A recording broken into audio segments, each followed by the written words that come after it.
8장 2절에서 6절의 말씀입니다. 신명기 8장 2절에서 6절의 말씀 교독하도록 하겠습니다. 내 하나님 여호와께서 이 40년 동안에 내게 광야 길을 걷게 하신 것을 기억하라. 이는 너를 낮추시며 너를 시험하사 내 마음이 어떠한지 그 명령을 지키는지 지키지 않는지 알려 하심이라. 너를 낮추시며 너를 지게 하시며 또 너도 알지 못하며 내 조상도 알지 못하던 만나를 내게 먹이신 것은 사람이 떡으로만 사는 것이 아니요 여호와의 입에서 나오는 모든 말씀으로 사는 줄을 내가 알게 하려 하심이니라. 이 40년 동안에 내 의복이 헤어지지 아니하였고 내 발이 부르트지 아니하였느니라. 너는 사람이 그 아들을 지명하였지 내 하나님 여호와께서 너를 지게 하신 줄을 마음에 생각하고 함께 있습니다. 내 하나님 여호와의 명령을 지켜 그의 길을 따라가며 그를 경외할지니라. 아멘. 우리는 지금 한 해의 마지막 밤에 송구영신 예배로 모였습니다. 우리 송구영신이라는 말은 이 한자어 그대로 풀면 송구, 옛 것을 보내고 영신, 새 것을 맞이한다라는 뜻입니다. 그러나 이 말은 신앙 안에서 더 깊은 의미를 가집니다. 오늘 우리가 읽은 이 신명기 8장의 말씀도 바로 그런 자리에서 주어진 말씀이기 때문입니다. 이스라엘 백성들은 지금 이 광야 생활의 마지막 지점에 모세의 설교를 듣고 있습니다. 뒤를 돌아보면 40년의 광야가 있고 앞을 바라보면 아직 한 번도 살아본 적 없는 약속의 땅이 있습니다. 어찌 보면 희망찬 미래의 청사진만 그려야 할 것 같은 순간일 수 있습니다. 왜 다 끝난 일들을 끄집어내서 이런 좋은 분위기를 초를 치냐라고 할 수도 있을 것 같습니다. 그런데 성경을 보면 하나님께서는 항상 이런 경계의 시간, 무엇이 끝나고 무엇이 시작되는 그 경계의 시간에서 항상 말씀하셨다는 것을 발견할 수 있게 됩니다. 출애굽 직전의 밤에 또 광야 40년이 끝나는 이 시점에 그리고 요단강을 건너기 직전에도 하나님은 늘 당신의 백성을 불러서 세우시고 말씀해 주셨습니다. 그러나 하나님은 그 경계의 시간에서 이스라엘에게 먼저 미래를 말씀하지 않으십니다. 성공을 약속하지도 않으십니다. 대신 이렇게 말씀하시죠. 기억해라. 이렇게 하나님은 항상 출발선 앞에서 뒤를 다시 돌아보게 하십니다. 영신이 먼저가 아니라 송구가 먼저이듯 송구 영신의 첫 걸음은 기대가 아니라 먼저 기억하는 것입니다. 그래서 신명기 8장은 앞으로 어떻게 될 것인가 보다 여기까지 어떻게 왔는가를 묻습니다. 하나님께서 출발선에서 뒤를 돌아보게 하시는 첫 번째 이유는 우리가 누구 덕분에 여기까지 왔는지를 분명히 알게 하시기 위해서입니다. 광야 40년은 이스라엘의 선택이 아니라 하나님이 걷게 하신 길이었습니다. 먹이신 분도 입히신 분도 넘어지지 않게 하신 분도 하나님이셨습니다. 그래서 기억은 공로를 세우기 위한 회상이 아니라 은혜의 출처를 다시 고백하게 하는 신앙의 행위입니다.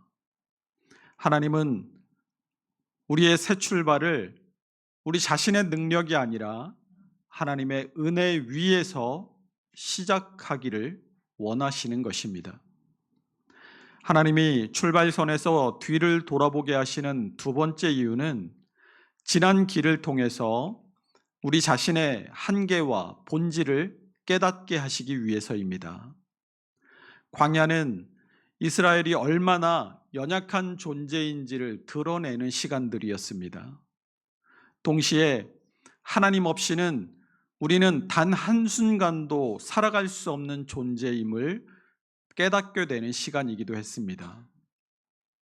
하나님은 출발선에서 뒤를 돌아보게 하심으로 새로운 시작을 자기 확신이 아니라 하나님을 향한 의존 위에서 시작하게 하십니다. 하나님이 출발선에서 뒤를 돌아보게 하시는 세 번째 이유는 앞으로의 길에서 하나님을 잊지 않게 하기 위해서입니다. 사실 이 광야 40년보다 더 위험한 것은 가나안 이후에 그들이 누리게 될 풍요였습니다. 먹어서 배부르고 소유가 늘어날 때 사람은 쉽게 하나님으로부터 세상으로 눈을 돌리게 되어 있습니다. 그래서 하나님은 새 땅에 들어가기 전에 먼저 은혜를 기억하게 하십니다. 기억은 과거에 묶이게 하는 짐스러운 것이 아니라 우리를 교만으로 미끄러지지 않게 하는 영적 안전장치의 역할을 합니다. 그렇게 하나님은 이스라엘을 그리고 오늘의 우리를 기억 위에 세우신 채 새로운 길로 보내십니다. 하나님께서 왜 새 출발 앞에서 먼저 과거를 기억하게 하시는지 그 세 가지 이유를 따라서 광야의 시간을 우리는 어떻게 해석해야 하는지, 그리고 그 기억이 오늘 우리의 새해의 출발과 어떤 관계가 있는지를 오늘 본문의 말씀을 통해 하나씩 살펴보며 은혜를 나누기 원합니다. 본문 2절 상반절이 내 하나님 여호와께서 이 40년 동안에 너로 광야의 길을 걷게 하신 것을 기억하라 라고 말씀합니다. 우리가 여기서 놓치지 말아야 할 중요한 표현이 걷게 하신 것이라는 표현입니다. 이스라엘은 광야에 우연히 발걸음을 디딘 것이 아니라 하나님께서 의도적으로 광야로 그들의 길을 인도하셨습니다. 이스라엘의 입장에서 본다면 광야는 분명 힘든 시간이었을 것입니다. 먹을 것도 부족하고 물도 없고 앞도 보이지 않고 언제 이 지긋지긋한 광야 생활이 끝날지조차 알지 못하는 그런 불확실성의 시간이었을 것입니다. 그러나 하나님은 그 광야의 의미를 오늘 본문 2절 하반절에서 이는 너를 낮추시며 너를 시험하사 내 마음이 어떠한지 그 명령을 지키는지 지키지 않는지 알려 하심이라 라고 말씀합니다. 광야는 징벌의 장소가 아니라 훈련의 장소였고 저주받은 시간이 아니라 양육의 시간이었습니다. 지난 한 해를 돌아볼 때 우리의 인생도 혹시 광야와 같은 시간은 아니었습니까? 계획대로 되지 않았던 일들, 또 내 마음대로 할 수 없고 이유조차도 알 수 없는 지연되는 일들, 열심히 했는데도 결과물이 손에 잡히지 않던 시간들, 또 기도해도 기도 응답이 없는 것처럼 느껴졌던 그런 순간들, 그런 일들을 겪을 때 우리는 그 시간에 대해 왜 하필 나에게 이런 일이 있을까라든지 하나님 참 해도 너무하십니다 라고 마음이 무너질 때가 있었을지도 모르겠습니다. 그러나 오늘 신명기의 말씀은 그 길도 하나님께서 걷게 하신 길이었다라고 오늘 우리의 삶을 해석해 주고 있습니다. 그래서 이스라엘의 광야에 대한 기억은 이렇게 정리되어야 했습니다. 우리가 여기까지 온 것은 우리가 잘 버텨냈기 때문도 아니고, 우리가 강해서도 아니고, 우리가 운이 좋아서도 아니라 하나님께서 우리를 여기까지 한 걸음 한 걸음 인도하셨기 때문이다 라고 정리해야 하는 것입니다. 그래서 하나님은 그 광야에서 있었던 세부적인 장면들을 하나하나 상기시키십니다. 우리 3절과 4절의 말씀 같이 읽어보도록 하겠습니다. 너를 낮추시며 너를 줄이게 하시며 또 너도 알지 못하며 내 조상들도 알지 못하던 만나를 내게 먹이신 것은 여호와의 입에서 나오는 모든 말씀으로 사는 줄을 내가 알게 하려 하심이니라. 이 40년 동안에 내 의복이 헤어지지 아니하였고 내 발이 부르트지 아니하였느니라. 아멘. 이 험한 광야 40년 세월에 이스라엘이 살아남은 이유는 분명했습니다. 하나님이 먹이셨고 하나님이 입히셨으며 하나님이 붙드셨기 때문입니다. 그러면 하나님은 왜 이 새 출발 앞에서 이러한 기억을 요구하시는 걸까요? 왜냐하면 이 은혜의 출처가 흐려지면 출발선에 선 우리는 우리 자신을 내세우게 되기 때문입니다. 그래서 하나님은 이스라엘을 자기 자신을 의지하는 자기 확신 위에 세워두지 않으시고 은혜 위에 세우신 채로 약속의 땅으로 지금 들여보내시는 것입니다. 오늘 우리도 마찬가지입니다.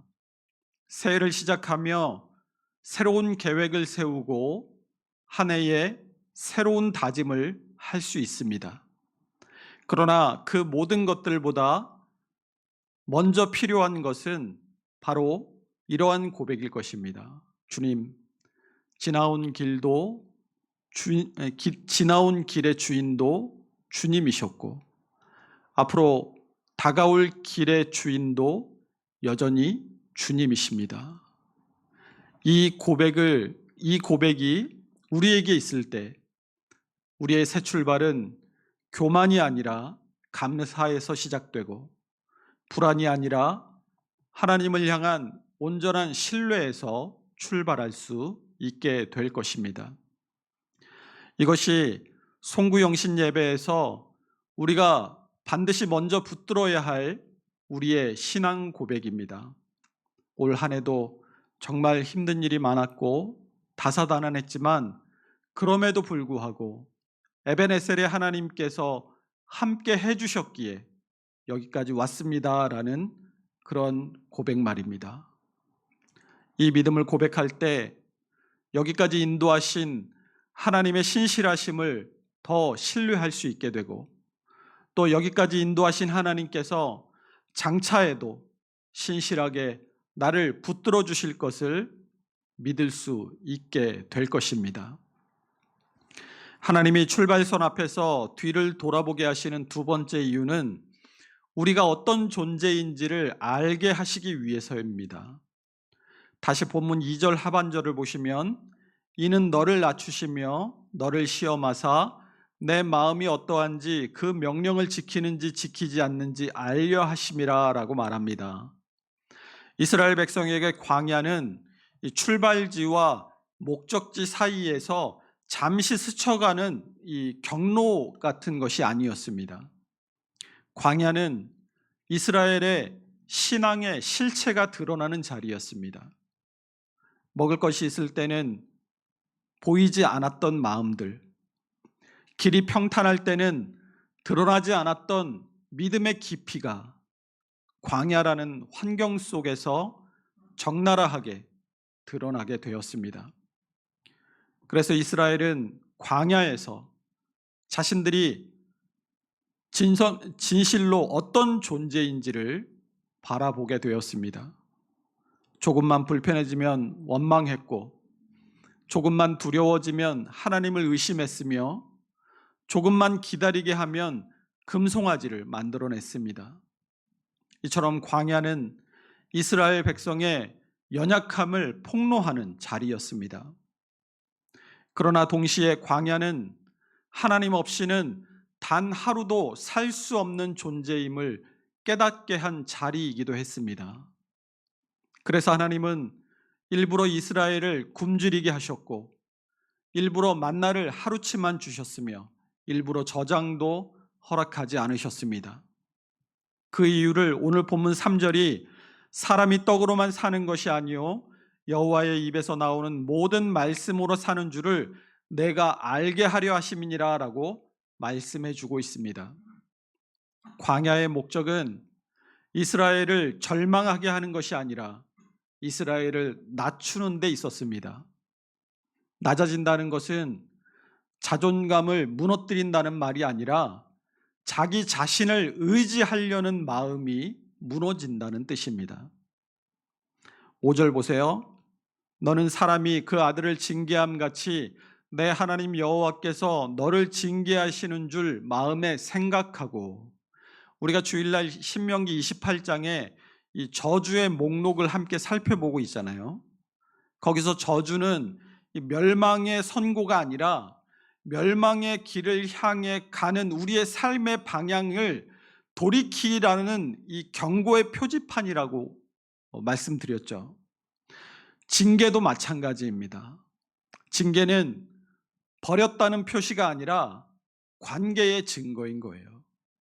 하나님은 이스라엘을 우리가 인생을 살면서 한 번 이상 마주칠 일이 없는 사람 대하듯 대하지 않으셨습니다. 하나님은 우리를 아들처럼 다루십니다. 송구영신의 자리에서 우리가 반드시 마주해야 할 진실이 바로 이것입니다. 우리는 생각보다 강한 존재가 아닙니다. 우리가 믿음이 좋아서 여기까지 온 것도 아니고, 우리의 의지가 단단해서 여기까지 버틴 것도 아닙니다. 우리는 하나님이 붙드셔야만 하는 연약한 존재들입니다. 하나님이 먹이셔야 살고, 하나님이 인도하셔야 길을 잃지 않으며, 하나님이 말씀해 주셔야 방향을 잃지 않는 연약한 존재입니다. 그래서 하나님은 출발선 앞에서 우리의 실체를 알게 하시고 먼저 우리를 낮추십니다. 그러나 낮추시되 우리를 부끄럽게 하지 않으시고 연약함을 보이되 절망하게 하지 않으십니다. 하나님은 오늘 말씀을 통해 너는 스스로 설 수 있는 존재가 아니다. 그러나 내가 너를 붙들고 있다라고 말씀하시는 거예요. 이 사실을 아는 사람만이 새 출발 앞에서도 자기 자신을 의지하는 교만을 부리지 않을 수 있고, 앞으로의 길에서도 하나님을 놓치지 않을 수 있습니다. 그래서 하나님은 출발선 앞에서 뒤를 돌아보게 하시고 우리가 어떤 존재인지를 스스로 다시 깨닫게 하신 후에 그 마음을 가지고 앞으로 나아가게 하시는 것입니다. 그렇다면 하나님이 출발선 앞에서 뒤를 돌아보게 하시는 마지막 이유는 무엇일까요? 하나님이 출발선 앞에서 뒤를 돌아보게 하시는 세 번째 이유는 앞으로의 길을 어떻게 걸어야 하는지를 분명히 알게 하시기 위해서입니다. 이스라엘에게 광야의 기억은 미래의 삶을 규정하는 기준이 되도록 주어졌습니다.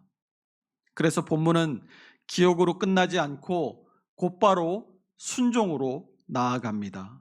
6절 말씀 보세요. 내 하나님 여호와의 명령을 지켜 그의 길을 따라가며 그를 경외할지니라.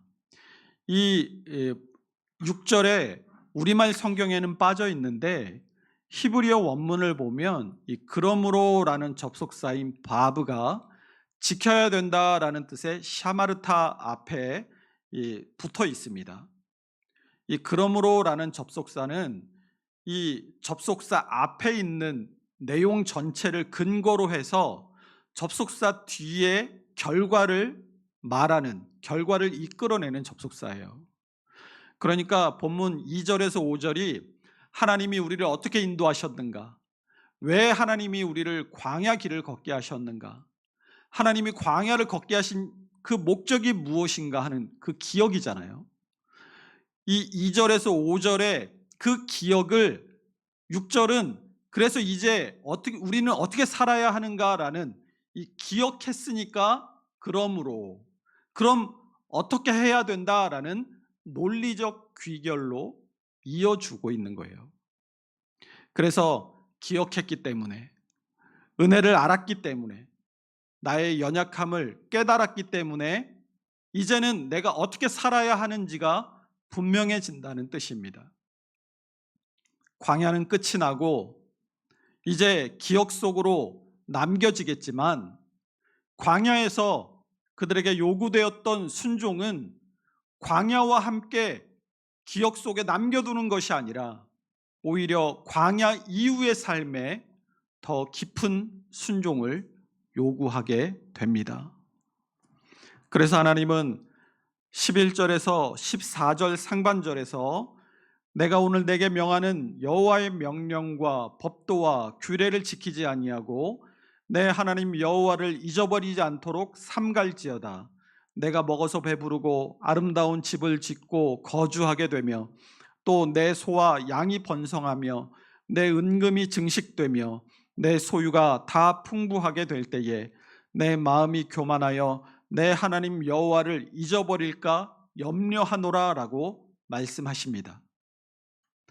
기억은 과거를 붙드는 행위가 아닙니다.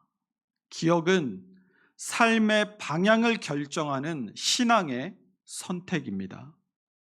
그래서 은혜를 기억하는 사람은 자기 힘으로는 이 세상을 살아갈 수 없다는 사실을 알기에 말씀을 붙드는 것입니다. 그래서 하나님은 이스라엘에게 이제 내가 약속의 땅을 주었으니 너 들어가서 잘 먹고 잘 살아라 라고 막연히 말씀하지 않으시고 말씀을 지키고 그 길을 행하며 나를 경외하라 라고 구체적으로 그들의 삶의 지침을 내려주십니다. 하나님은 우리에게 더 편한 길을 약속하지 않으십니다. 그러나 바른 길을 약속하십니다. 그 길은 우리의 형편이 아니라 말씀으로 따라 걷는 길이고 성공이 아니라 하나님을 경외함으로 걸어가는 길입니다. 그래서 하나님은 출발선 앞에서 우리를 먼저 멈추게 하시고 뒤를 돌아보고 기억하게 하시고 모든 것이 하나님의 은혜임을 깨닫게 하신 뒤에 다시 하나님의 말씀을 붙들고 걸어가게 하시는 것입니다. 은혜로 여기까지 왔음을 기억해라. 너의 연약함을 잊지 말아라. 그러므로 항상 말씀을 따라 걸어가라. 이것이 하나님께서 출발선 앞에 선 이스라엘에게 그리고 오늘 송구영신 예배 앞에 서 있는 우리에게 주시는 초청임을 기억하시기 바랍니다. 그래서 하나님께서 출발에 앞서서 멈추게 하시고 뒤를 돌아보게 하시는 이유는 우리를 과거에 묶어두시기 위한 것이 아니라 말씀 위에 세우신 채 우리를 미래로 보내시기 위한 것임을 깨달으시기 바랍니다. 그래서 하나님은 멈추게 하시고 뒤를 돌아보게 하시고 기억하고 그 기억을 가지고 말씀을 따라 가게 하시는 것입니다. 우리는 지나온 시간을 돌아보며 교훈을 얻고자 하기 쉽습니다. 잘한 것은 붙들고 못한 것들은 심기일전해서 마음을 다잡아야 한다고 세상의 교훈들도 우리에게 말을 합니다. 그러나 하나님은 오늘 우리의 평가나 우리의 결단보다 먼저 고백을 원하십니다. 여기까지 온 것이 다 하나님의 은혜입니다.